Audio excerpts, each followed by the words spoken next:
Halo semuanya, kembali lagi dengan Ibu. Kali ini kita akan membahas tentang kelanjutan dari turunan fungsi.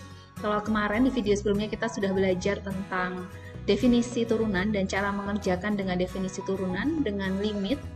Kali ini kita akan belajar tentang teorema yang ada di turunan fungsi sehingga kita tidak memerlukan atau tidak perlu menggunakan kembali definisi turunan yang ada di part 1.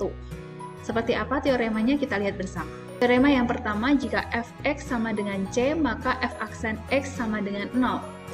Untuk c sembarang konstanta. Apa yang dimaksud? Contoh, tentukanlah turunan fungsi dari fx 2 akar 3 dari 7. Kalau kita menggunakan definisi turunan, kita akan menggunakan limit. Tetapi kita di sini akan menggunakan teorema turunan. Di sini ada teorema kalau dia hanya konstanta biasa, maka turunannya adalah 0. Jadi kalau di sini ada fx adalah 2 akar 3 dari 7, maka kita bisa menuliskan f turunannya atau f aksennya adalah 0. Nah, contoh lainnya, kalau fx-nya adalah 100 angka sembarang, maka turunannya pun 0. Kalau fx-nya adalah 1/5, berarti turunannya juga sama dengan 0. Kalau fx-nya adalah 1 juta misalkan, maka f aksen x-nya juga sama dengan 0 karena dia tidak mempunyai variabel x, maka turunannya adalah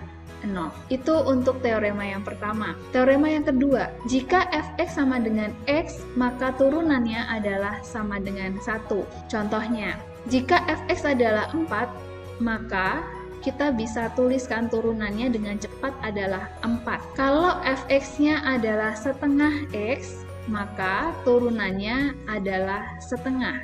Jika fx adalah 500x, maka turunannya f aksen x adalah 500. Intinya di sini adalah ketika ada x saja, variabel x, maka turunannya adalah angka yang menempel di x. Kalau di sini 4, maka turunannya 4. Kalau di sini setengah, maka turunannya setengah. Kalau di sini angkanya 500, berarti turunannya 500. Itu untuk teorema yang kedua.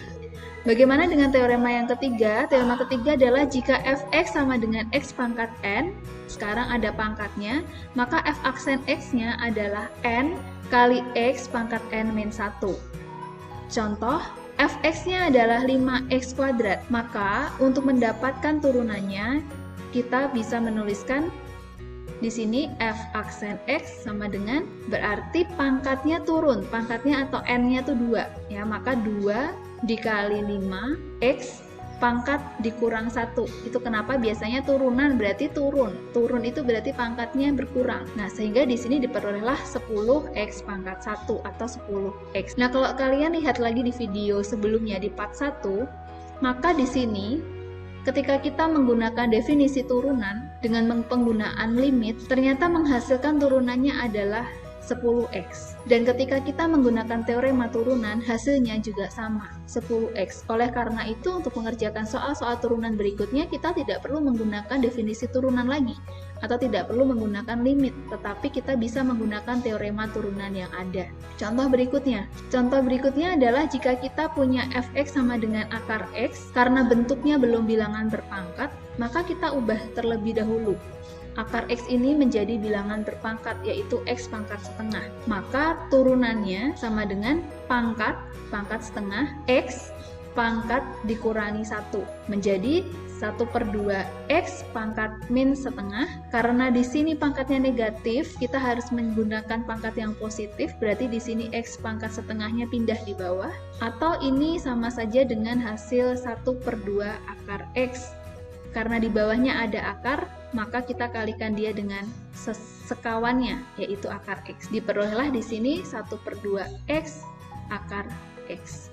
Nah, kalau kalian ingat lagi di videonya Ibu sebelumnya, di situ juga jawabannya sama, ya, 1/2 x akar x. Ya, menggunakan definisi turunan dan menggunakan teorema turunan juga hasilnya sama. Contoh yang ketiga, kalau dia 1/6x pangkat 5, dia belum dalam bentuk bilangan berpangkat, maka kita harus mengubah terlebih dahulu. Kalau kita naikkan berarti punya 1/6, x-nya dinaikkan jadi pangkat negatif. Turunannya menjadi min 5, pangkatnya turun, 1/6-nya tetap, X pangkat min 5 pangkat kurang 1. Maka diperolehlah min 5 kali 1/6 X pangkat min 6. Supaya pangkatnya positif berarti pindah ke bawah, min 5 kali 1/6 X pangkat 6. Min 5 dikali 1 berarti min 5/6 X pangkat 6. Ini adalah turunannya. Selanjutnya contoh yang keempat.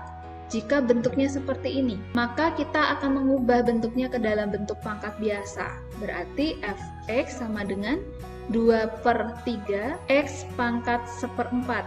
Ingat lagi bentuk bilangan berpangkat, maka sama saja dengan 2/3 kali X pangkat min 1/4, sehingga diperolehlah turunannya adalah pangkat min 1/4 dikali dengan 2/3 X pangkat dikurang 1, maka menjadi min 1/4 kali 2/3 X pangkat min, karena 1 di sini berarti 4/4, maka menjadi min 5/4. Dihitung, bisa dicoret, berarti ini 2, menjadi 1/6 X pangkat min 5/4, pangkatnya dijadikan positif, berarti min 1/6 X pangkat 5/4. Nah, ini adalah jawabannya untuk turunan contoh yang keempat. Nah, itulah video part 2 ini.